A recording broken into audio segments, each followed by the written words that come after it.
On this Wednesday night, Team Canada at the White House. The cautious optimism the premiers can get through to the Trump administration. Is what I've seen from this president is that he is prepared to make a deal. The U.S. and Russian presidents talk and agree to work closely together. What it could mean for Ukraine's future. I think they have to make peace.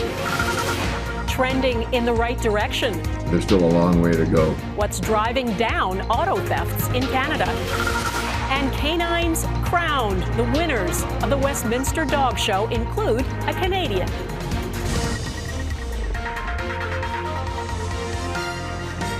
Global National with Donna Friesen.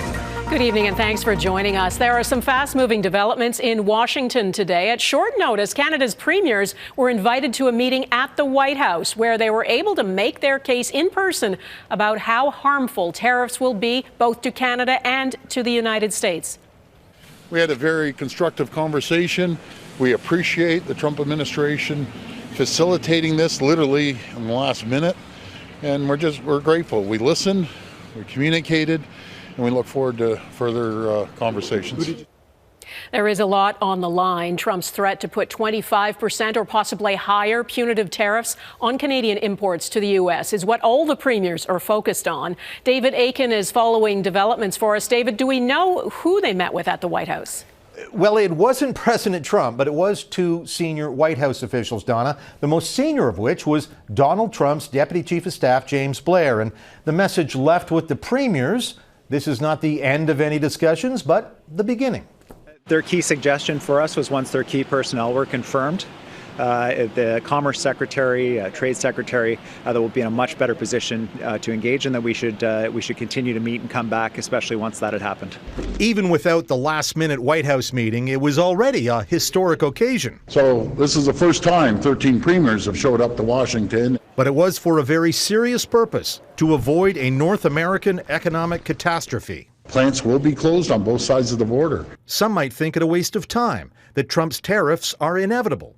But the premiers believe diplomacy can still work. We heard that tariffs were going to come in place on January 20th, and they didn't. We heard tariffs were going to come in place in February, and they didn't. We now have a reprieve till March. What I've seen from this president is that he is prepared to make a deal. Canada's Finance Minister Dominic LeBlanc was also in D.C. to meet with Trump's Commerce Secretary Howard Lutnick. They made that clear to us that Canada is very much top of mind for the work that Mr. Lutnick's doing. That was encouraging. But there was nothing definitive one way or the other from any of the meetings. The best outcome, say provincial and federal officials, would be a permanent trade peace that would come with negotiations of a new Canada-U.S. trade deal. But any negotiations will likely need to wait until the Liberals get a new leader and the country gets a new prime minister, who almost certainly will have to fight a spring election. I think the sooner we get a government with a 4-year mandate, the sooner we can open that up and solve the broader range of tariff issues that we have. There is also frustration from some premiers that the U.S., that Trump, is all over the place, that he has not been clear in what he wants. But what's on offer right now, unfortunately, is continued threats of tariffs, uncertainty. It's not clear what the objectives are. The clock is ticking, though. Remember, Trump first announced a 25% tariff on all Canadian goods, 10% on Canadian energy, but he paused that until March the 4th, and that's less than 3 weeks from now. Donna. David Akin, thank you. At the same time as that was going on in Washington, Canada's newly appointed fentanyl czar was at the U.S.-Canada border. He can search on leash or off leash. On his first full day in the role, former RCMP Deputy Commissioner Kevin Brosseau was shown how Canada Border Services agents search for illegal goods.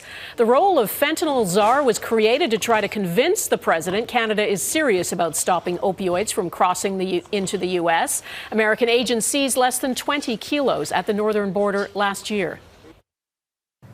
Getting the number to zero is, in fact, a goal and should be our goal. If it's 1 pound, 10 pounds, we all know the amount of deaths that possibly could represent. This is a national security and a public safety crisis. Back in Washington, Canada's finance minister said good progress on that has been made with the Trump administration. I'm reassured, but the work isn't done.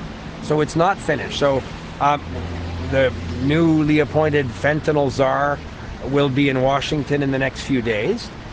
They talk to us about their internal process of getting metrics on what is an encouraging evolution.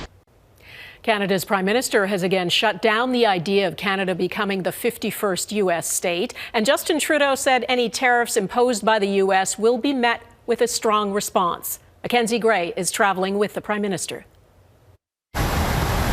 On the final day of his European trip, Justin Trudeau arrived in Belgium in the shadow of the U.S. military, an aircraft from a country that the Prime Minister believes has a real interest in annexing Canada. Let's be very clear. Conversations around a 51st state are a non-starter. It's never going to happen. But we have to take seriously what the president is saying. But the Liberals always haven't taken Trump's threats as seriously. The president was telling jokes. The president was teasing us. This is something we have taken seriously. Trudeau couldn't point to a moment where Trump's comments made the government change course. I don't think there's a switch. There's not a snowball's chance in hell that Canada will ever be the 51st state. But there have been plenty of comments to choose from. They don't pay very much for military, and the reason they don't pay much is they assume that we're going to protect them. That's not an assumption they can make.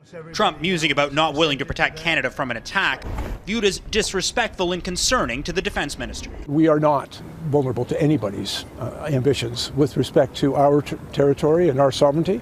We're prepared to defend ourselves as required. But Bill Blair differed from Trudeau on Trump wanting Canada to become the 51st state. I do not believe that represents a real threat to us. Trump has also threatened to take over Greenland and slap tariffs on the European Union, leading top EU officials to take a subtle shot at Trump and praising their relationship with Canada ahead of a meeting with Trudeau. It is the story of good allies, and it is the story of trusted friends. And trust is very much needed in an unpredictable world. Trudeau had a brief conversation with U.S. Vice President J.D. Vance yesterday, underscoring the impact that tariffs would have on his home state of Ohio. But there could be a more important meeting with the administration coming soon, Donna. Trudeau says he's spoken to Trump about visiting him in the White House.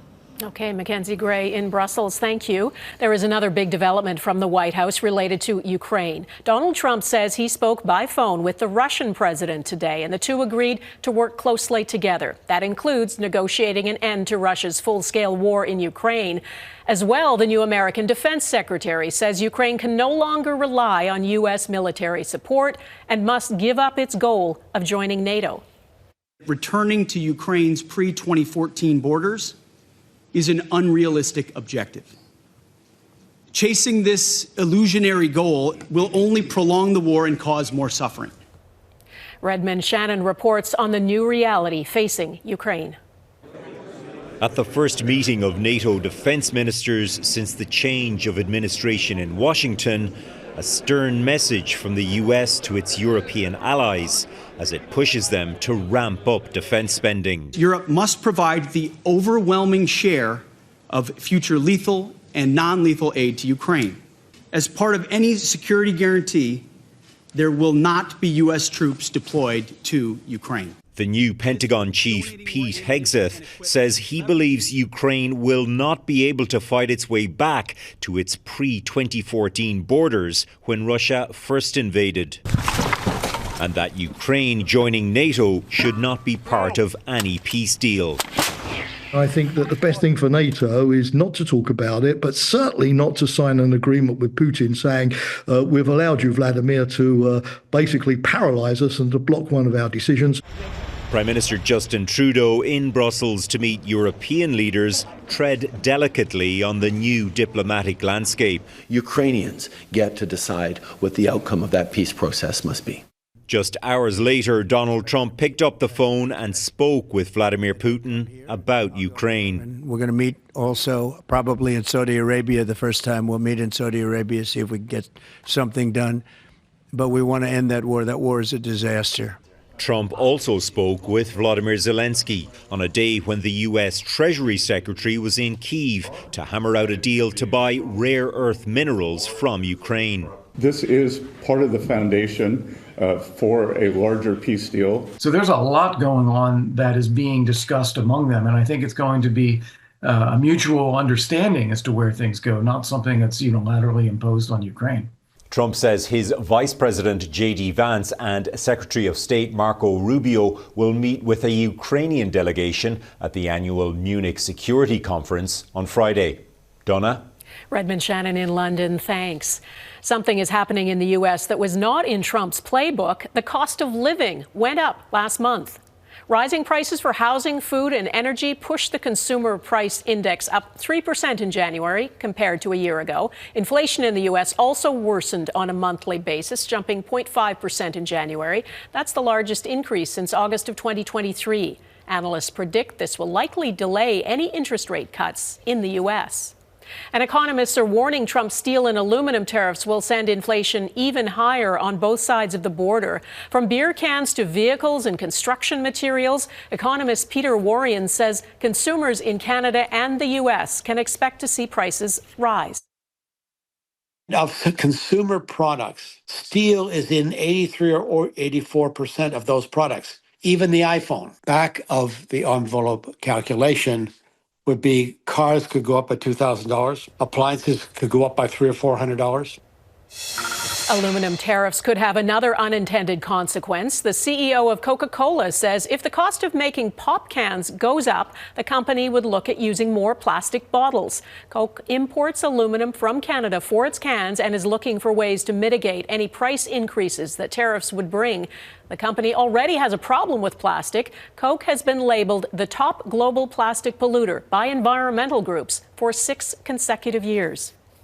He signed a flurry of executive orders in the Oval Office. Coming up, the potential constitutional crisis as judges challenge some of Trump's directives.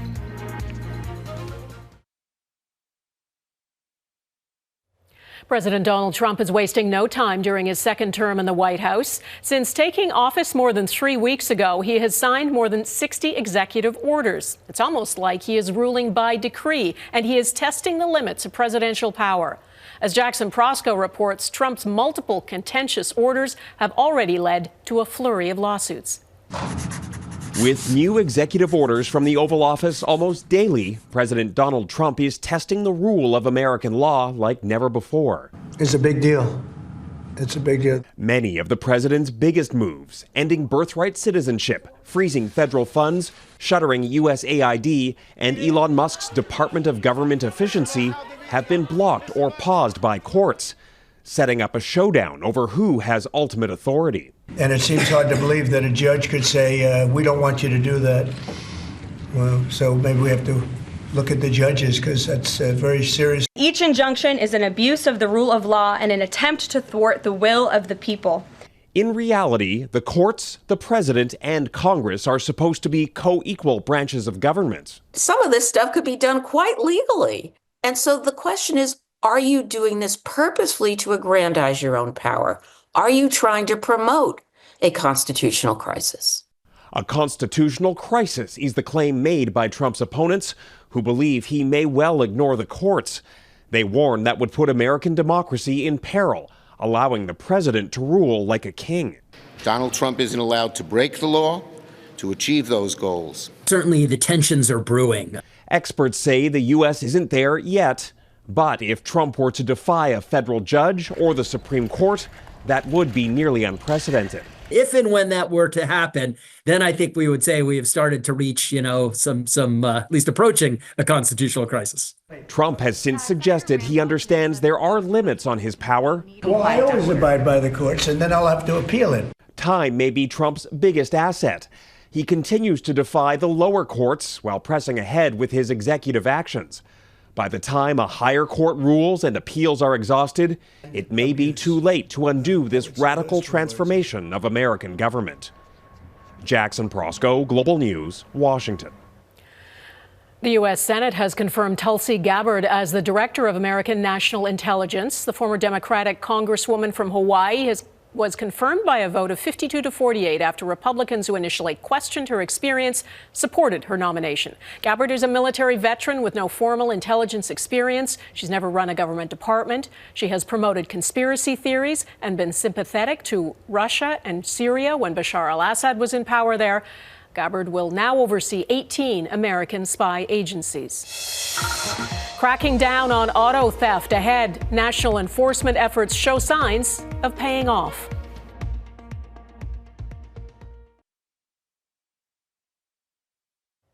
A renewed focus on combating auto theft in Canada appears to be paying off. The number of private vehicles stolen in 2024 was down by almost 19% compared to the year before. Caryn Lieberman looks at what's led to the decrease and why there is still lots of work to do. A woman pumps gas in Newmarket, north of Toronto, when a male suspect slides into the driver's seat. A Good Samaritan pulls in front to block the getaway, but the suspect reverses, nearly ripping off the door and flees. This is a public safety concern. It's not just a property crime. It's not just a victimless crime. The vehicle is now a commodity. And organized crime groups profiting, although in 2024, it was a little less than before. A decline is a good indicator that some of the enforcement efforts are taking effect, but there's still a long way to go. In its annual auto theft report, insurance fraud prevention group Équité Association attributes a marked decline to collaborative efforts by law enforcement and all levels of government.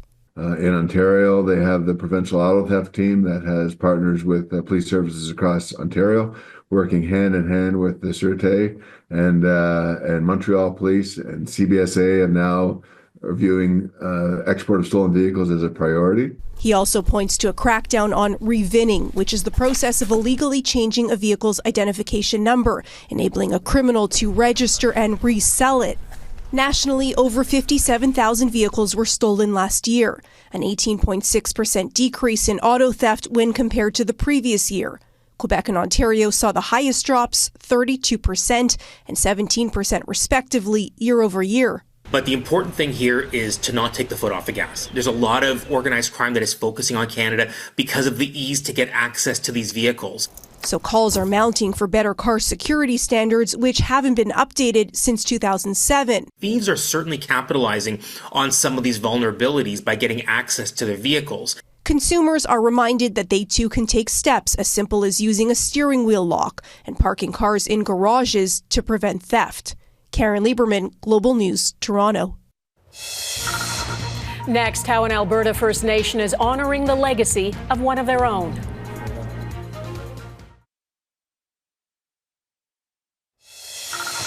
The former Kamloops Indian Residential School in British Columbia has been designated a National Historic Site. The chief of the First Nation says the designation symbolizes hope and the vision of our ancestors for a prosperous future for our children and those not yet born. Run by the Catholic Church, the school was one of the largest institutions in the country which Indigenous children were forced to attend in what the Truth and Reconciliation Commission has described as cultural genocide. In 2021, the First Nation shared preliminary findings identifying about 200 possible unmarked graves at the site.